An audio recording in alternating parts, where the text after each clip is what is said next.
Kata jandanya. Garang, garang, garang. Assalamualaikum warahmatullahi wabarakatuh. Nyolong di Belanda, barunya ulun nak kemah kepada Bapak Bupati Iskandar Rusman Al-Falaki beserta isteri dan keluarga dan tim dan masyarakat Aceh Timur. Selamanya ulun katalah berkhabar sehingga timbul fitnah di media sosial. Dan lung selamanya disokong oleh Wakil Bupati Aceh Timur. Lung dimimingkan motor dan rumah oleh Wakil Bupati Aceh Timur bila sanggup menggulingkan Bupati Aceh Timur. Dan segotuk lung lakai maaf kepada seluruh masyarakat Aceh Timur. Wassalamualaikum warahmatullahi wabarakatuh.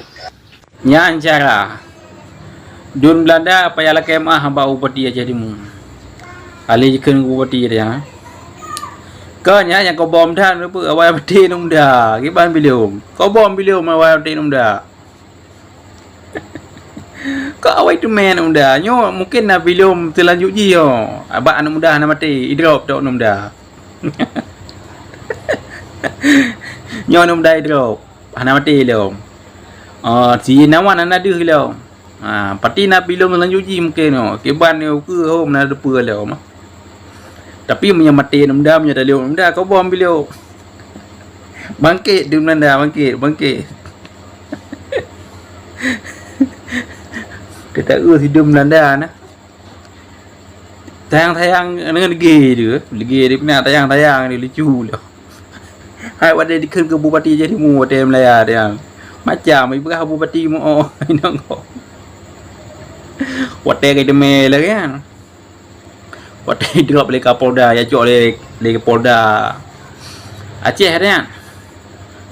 Kukeke di anak moholi dia cok dia. Ke tengah gumno. Yang kacok sang ada holi. Ada paju jak kacok. Mungkin Kapolda ni, kai penjara dengar aku. Nya memang anak le lagi lempanya. Waktu cok ji katanya lagi lempanya ju. Kukeke di anak le, kembung buah. Ludo ji kai begah haji hanai po. Kadi hebak media dalam ji hanai po. Menyo polisi pejabu ji pejabu, polisi pejabu semeno ji pejabu semeno juga.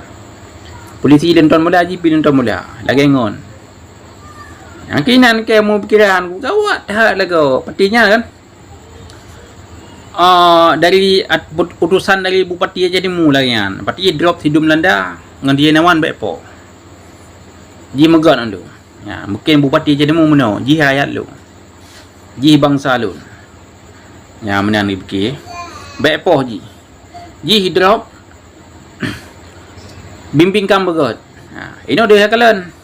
Kali merepok dengan Bupati Aceh Timur saling memaafkan.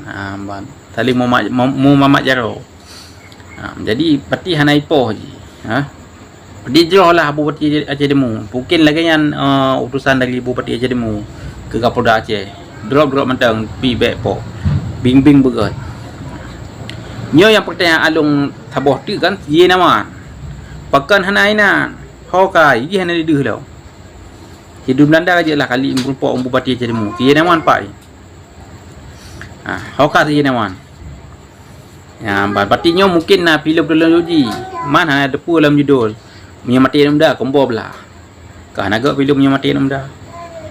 Ya, bang, kaya mana cara?